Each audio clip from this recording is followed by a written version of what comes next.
आज के हमारे इस विषय का नाम है MSME and profession of doctors. इसको मैंने दो भागों में विभाजित किया है। अगर आप एमएसएमई रजिस्ट्रेशन लेते हो तो आपके एग्जिस्टिंग प्रोफेशन में आपको क्या फायदे हो सकते हैं।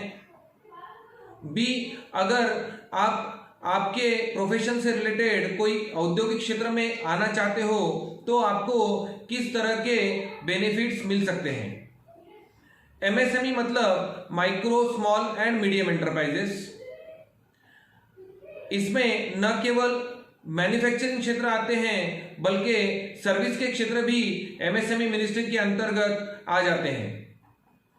एमएसएमई ने जो हाल ही में रिवाइज गाइडलाइंस दी है उसके अंतर्गत 50 करोड़ रुपए तक के इन्वेस्टमेंट के सभी एंटरप्राइजेस जो है वह एमएसएमई मिनिस्ट्री में आते हैं।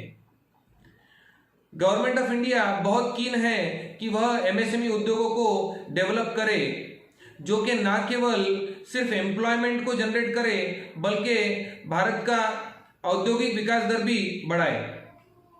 अगर आप देखेंगे कि 50% से अधिक एक्सपोर्ट जो है वह एमएसएमई क्षेत्र आज करता है। साथ ही में 6000 से ज्यादा अलग अलग टाइप के प्रोडक्ट्स भी एमएसएमई क्षेत्र मैन्युफैक्चर करता है और देश में 95% से अधिक इंडस्ट्रियल उद्योग जो है वह एमएसएमई मिनिस्ट्री में आते हैं। एक बेसिक क्वेश्चन यह आता है कि अगर मैं डॉक्टर हूं तो क्या मैं एमएसएमई क्षेत्र में आता हूं, और अगर आता हूं तो मुझे इसके क्या फायदे हो सकते हैं। तो जी हाँ, as per MSME act 2006 service के जो भी क्षेत्र हैं वह एमएसएमई में आते हैं, इसलिए डॉक्टर्स भी एमएसएमई क्षेत्र में आ जाते हैं। अब एक बार एमएसएमई क्षेत्र में अगर आप आते हैं तो इसके क्या फायदे हैं। पॉइंट नंबर 1, अगर आप एग्जिस्टिंग प्रैक्टिसिंग प्रोफेशनल हैं, आपके हॉस्पिटल को डेवलप करने के लिए आपने बैंक से पहले ही कर्जा लेकर रखा है, तो आपको ये पता है कि कोविड-19 के चलते हुए आत्मनिर्भर नाम की योजना भारत सरकार ने दी, और अगर आप डॉक्टर हैं, आपके पास में एग्जिस्टिंग लोन है तो आपको 20% additional loan facility without any collateral security 7 से 8% में आपको 48 महीने के लिए प्राप्त हो सकती है। अब दूसरा यह प्रश्न आता है कि अगर मैं एक नया पास आउट हुआ विद्यार्थी हूं, अपना क्लिनिक चालू करना चाहता हूं, चाहे वह डेंटल क्लिनिक हो या और कोई छोटा हॉस्पिटल हो जिसकी इन्वेस्टमेंट 10 लाख रुपए से अधिक नहीं है, तो मुझे क्या फायदे हो सकते हैं।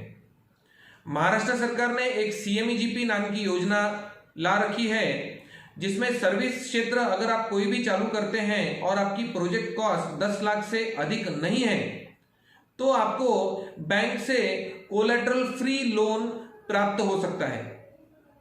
न केवल कोलैटरल फ्री लोन प्राप्त हो सकता है बल्कि आपको 1.5 लाख रुपए से लेके 3.5 लाख रुपए तक की सब्सिडी भी गवर्नमेंट से प्राप्त हो सकती है। एग्जाम्पल के तौर पे अगर आपने कोई क्लिनिक सेटअप किया जिसकी प्रोजेक्ट कॉस्ट 10 लाख रुपए है तो गवर्नमेंट आपको 1.5 लाख रुपए से लेके 3.5 लाख रुपए तक की सब्सिडी आपका क्लिनिक चालू हो जाने के बाद में प्रदान करेगी। तीसरा, अगर आप कोई बड़ा हॉस्पिटल चालू करना चाहते हैं, आप अभी पास हुए हैं या आप ऑलरेडी एग्जिस्टिंग प्रोफेशनल हैं और आपको लगता है कि आपके हॉस्पिटल को आपको बड़ा करना है और जिसकी प्रोजेक्ट कॉस्ट 10 लाख से अधिक है, अब क्या स्कीम्स अवेलेबल हैं। तो सबसे पहले एक सीजीटीएसएमई नाम की जो स्कीम है, इसके अंदर आप 2 करोड़ रुपए तक का कर्जा जो है बैंक से without collateral property, without third party guarantee आप प्राप्त कर सकते हैं। इसमें सिर्फ आपको एक इंश्योरेंस लेना पड़ेगा। अगर आपको इससे भी बड़ा हॉस्पिटल सेटअप करना है और आपकी प्रोजेक्ट कॉस्ट 2 करोड़ से अधिक है, तब क्या होगा। तो काफी सारे नेशनलाइज्ड बैंक जो हैं आपको सिर्फ 25% कोलैटरल पर 2 करोड़ से ज्यादा लोन दे रही है। तीसरा क्या है कि अगर आप कोई पेटेंट का रजिस्ट्रेशन करना चाहते हैं तो 50% से अधिक सब्सिडी भी आपको पेटेंट के रजिस्ट्रेशन में गवर्नमेंट ऑफ इंडिया के माध्यम से प्राप्त हो सकती है। आजकल बहुत सारे क्लिनिक, बहुत सारे डॉक्टर्स आईएसओ का रजिस्ट्रेशन कर रहे हैं, तो उसमें भी आपको government of India MSME registration करने के बाद में सब्सिडी प्रदान कर रही है। एक बहुत ही इंपॉर्टेंट चीज है कि इंटरेस्ट रीइंबर्समेंट। अगर आपने एमएसएमई में रजिस्ट्रेशन कर दिया तो जैसे ही आप लोन को प्राप्त करते हैं और लोन रीपेमेंट करते हैं, उसके बाद में आपको गवर्नमेंट ऑफ इंडिया की तरफ से 2% तक का इंटरेस्ट रीइंबर्समेंट भी आपके लोन में मिलता है। यानी कि 2% तक का जो ब्याज है वह गवर्नमेंट आपको वापस कर देती है। अब अगर आपने लोन लिया, मान के चलो आपको 9% का ब्याज दर है, आपने 9% के ब्याज से बैंक के अंदर सभी लोन का रिपेमेंट कर दिया, इंटरेस्ट भर दिया, तो 2% जो है वह आपको फिर से वापस मिल जाएंगे। उसके बाद में आपको यह पता है कि आजकल बहुत सारे जो सर्विस सेक्टर्स हैं वह क्लाउड पे जा रहे हैं, क्लाउड पे अपना रजिस्ट्रेशन कर रहे हैं। तो अगर आप क्लाउड पे जाना चाहते हो तो भी आपको 1 लाख रुपए तक की सब्सिडी गवर्नमेंट ऑफ इंडिया की तरफ से या महाराष्ट्र गवर्नमेंट की तरफ से प्राप्त हो सकती है। अभी हमने देखा कि एग्जिस्टिंग प्रोफेशन में एमएसएमई रजिस्ट्रेशन के बाद में आपको किस तरह से फायदे हो सकते हैं। नेक्स्ट स्लाइड में देखेंगे कि डॉक्टर्स को किस तरह से इंडस्ट्रियल अपॉर्चुनिटीज भी अवेलेबल है। 3 प्रकार की इंडस्ट्रीज यहां पर देखी जा सकती हैं, जैसे कि manufacturing of medical devices, pharma sector एवं रिसाइकलिंग ऑफ बायोमेडिकल वेस्ट। किसी भी डॉक्टर के लिए ये तीनों भी इंडस्ट्रीज नई नहीं है। आपके रोज के प्रैक्टिस में आप इन तीनों इंडस्ट्रीज को बहुत ही नजदीक से देखते हो। अगर आप देखेंगे कि मैन्युफैक्चरिंग ऑफ मेडिकल डिवाइसेस के अंतर्गत आज 80% से ज्यादा मेडिकल इक्विपमेंट्स हम लोग इंपोर्ट करते हैं।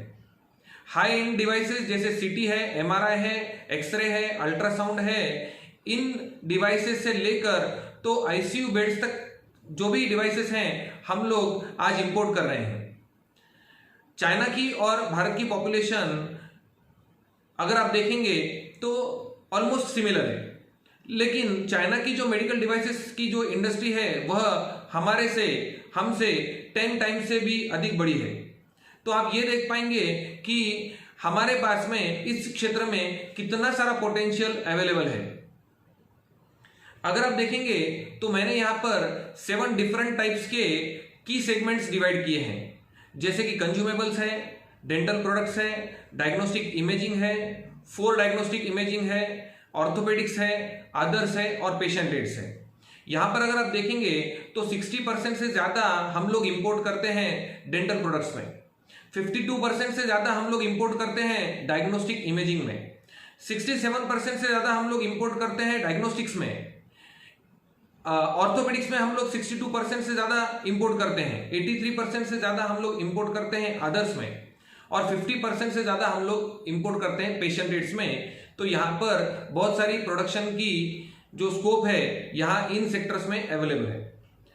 मैंने कुछ लिस्ट आउट भी किए हैं, जैसे कि क्या हम मैन्युफैक्चर कर सकते हैं मेडिकल डिवाइसेस के अंदर, जैसे कि हॉस्पिटल बेड का हम मैन्युफैक्चर कर सकते हैं, हॉस्पिटल फर्नीचर का हम मैन्युफैक्चरिंग कर सकते हैं, वाइट्रो डायग्नोस्टिक सब्सटेंसेस का हम मैन्युफैक्चरिंग कर सकते हैं, इलेक्ट्रोमेडिकल है, सर्जिकल इंस्ट्रूमेंट्स एंड मेडिकल, ये तो बहुत बड़ा सेक्टर है। उसके बाद में सर्जिकल अप्लायंसेस हैं, डेंटल इक्विपमेंट्स हैं, इन सभी क्षेत्रों में हम लोग मैन्युफैक्चरिंग के लिए आगे आ सकते हैं। दूसरा बहुत बड़ा क्षेत्र है फार्मा सेक्टर। फार्मा सेक्टर में अगर आप देखेंगे तो almost we are the highest manufacturer in generic drugs. लेकिन फिर भी अगर आप ये देखेंगे कि जेनरिक ड्रग्स को जो रॉ मटेरियल लगता है वह 65% से ज्यादा हम लोग आज भी चाइना से इंपोर्ट करते हैं। तो इस क्षेत्र में भी एम्पल प्रोडक्शन की अपॉर्चुनिटीज बिल्कुल अवेलेबल है। आज भारत में कई सारे एमएसएमई क्षेत्र जो हैं या कई सारे एमएसएमई उद्योग जो हैं वह इस क्षेत्र में फार्मा सेक्टर में काम कर रही हैं। फिर भी अगर आप देखेंगे तो यहाँ पर बहुत बड़ा ग्रोथ का अपॉर्चुनिटी है और छोटे जो जिले हैं यहाँ पर भी आप फार्मा सेक्टर और मेडिकल डिवाइसेस का मैन्युफैक्चरिंग कर सकते हैं। अब अगर आप फार्मा सेक्टर और मेडिकल डिवाइसेस में जाना चाहते हैं या उसकी मैन्युफैक्चरिंग करना चाहते हैं तो आपको किस तरह के बेनिफिट्स अवेलेबल हैं। सबसे पहले देखिए कि मेडिकल डिवाइसेस इंडस्ट्री जो है वह मेक इन इंडिया में आ जाती है। मेक इन इंडिया में आने के बाद में आपको बहुत बड़ी अपॉर्चुनिटी अवेलेबल है, जैसे कि आप बहुत आसानी से लोन रेज कर सकते हैं। यहाँ पर एफडीआई के अपॉर्चुनिटीज भी हैं, साथ में एसएमई आईपीओस के भी आपको अपॉर्चुनिटीज मेक इन इंडिया में अवेलेबल है। सेंट्रल गवर्नमेंट असिस्टेंस, अगर आप फार्मा सेक्टर की कोई इंडस्ट्री चालू करना चाहते हैं या मेडिकल डिवाइसेस की कोई इंडस्ट्री चालू करना चाहते हैं तो यहाँ पर सेंट्रल गवर्नमेंट ने, आप बिलीव नहीं करेंगे, कई सारे मेडिकल डिवाइसेस पार्क्स डेवलप किए हैं। वहां पर अगर आप कोई इंडस्ट्री चालू करना चाहते हो तो आपको 70% से अधिक सब्सिडी प्राप्त हो सकती है। और भी मेडिकल डिवाइसेस पार्क्स गवर्नमेंट चालू करना चाहता है विविध अलग अलग क्षेत्रों में। साथ में अभी हमने देखा कि कोविड-19 को चलते हुए गवर्नमेंट ने एक प्रोडक्शन लिंक सब्सिडी भी लाई है। इसका मतलब है जितना प्रोडक्शन आप करोगे उतनी सब्सिडी आपको मिलेगी। अलग अलग स्टेट गवर्नमेंट मेडिकल डिवाइसेस को एवं फार्मा सेक्टर को सब्सिडी दे रही है। आज महाराष्ट्र में मेडिकल डिवाइस इंडस्ट्री अगर आप सेटअप करना चाहते हैं तो ये तो एक थ्रस्ट सेक्टर है। थ्रस्ट मतलब बहुत ज्यादा जरूरी है इस सेक्टर की। इसके लिए अगर आप यहां पर कोई इंडस्ट्री सेटअप करना चाहते हो तो आपको कुछ जोन्स के अंदर 80% तक की सब्सिडी अवेलेबल है और कुछ जोन्स में तो 100% तक की सब्सिडी भी अवेलेबल है। साथ ही साथ कंसेशनल इंटरेस्ट रेट, अगर आपने देखा कि कोविड-19 को चलते हुए सिडबी ने यह कहा कि अगर आप कोई मास्क मैन्युफैक्चरिंग करते हो या पीपीई किट मैन्युफैक्चरिंग करते हो तो सिर्फ आपको 5% का ब्याज दर लगेगा।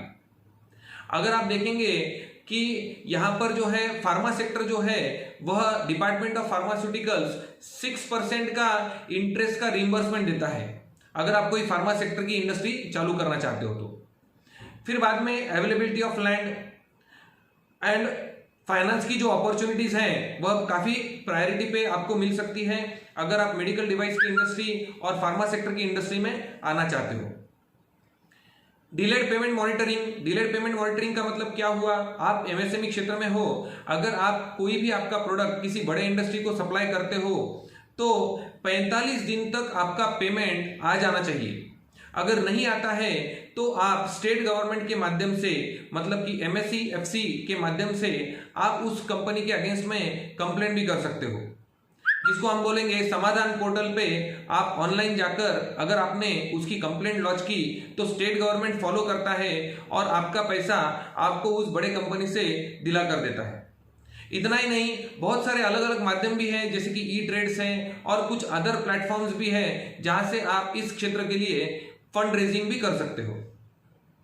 मैं ये देख रहा हूं कि इस क्षेत्र में एम्पल अपॉर्चुनिटी बिल्कुल हो सकती है क्योंकि काफी सारे इंश्योरेंस की स्कीम्स अभी आ रहे हैं और अगर आपने देखा कि प्राइम मिनिस्टर की आयुष्मान भारत जैसी जो स्कीम है उसके अंतर्गत आने वाले वक्त में इस जो क्षेत्र को बहुत सारी अपॉर्चुनिटीज हैं, इसलिए आप इस क्षेत्र में प्रोडक्शन की एक्टिविटी के लिए आगे आ सकते हो। तीसरा, वेस्ट मैनेजमेंट इफ्लुएंट सिस्टम यानी कि बायोमेडिकल वेस्ट। ये जो है ये सेक्टर तो अगर आप देखेंगे तो प्रधानमंत्री की जो योजना है स्टार्टअप, इसके अंदर भी आ सकता है। तो स्टार्टअप में अगर ये यूनिट आता है तो क्या फायदे होंगे, आपको ना केवल सब्सिडी मिलेगी बल्कि आपको आने वाले 4 या 5 वर्षों तक टैक्स का बेनिफिट भी इसमें मिल सकता है। इस क्षेत्र में भी बहुत सारी अपॉर्चुनिटीज हैं, ना केवल बायोमेडिकल वेस्ट है और अदर टाइप के वेस्ट में भी आप लोग बिल्कुल काम कर सकते हैं। मैं ये देख रहा हूं कि आने वाले वक्त में अगर कुछ प्रतिशत डॉक्टर्स भी इंडस्ट्री के लिए आगे आ जाएंगे तो आज भारतवर्ष न सिर्फ कंज्यूमर रहेगा बल्कि पूरे दुनिया के लिए एक बहुत बड़ा मैन्युफैक्चरर भी यहां पर बन सकता है। डॉक्टर्स के पास में डेफिनेटली एडवांटेज है क्योंकि वह इस क्षेत्र के हेल्थ केयर क्षेत्र के बिल्कुल एक मास्टर हैं, इसलिए यहाँ पर न केवल उनके प्रोफेशन में बल्कि उद्योग क्षेत्र में भी डॉक्टर्स को काफी सारा स्कोप बिल्कुल अवेलेबल है। धन्यवाद।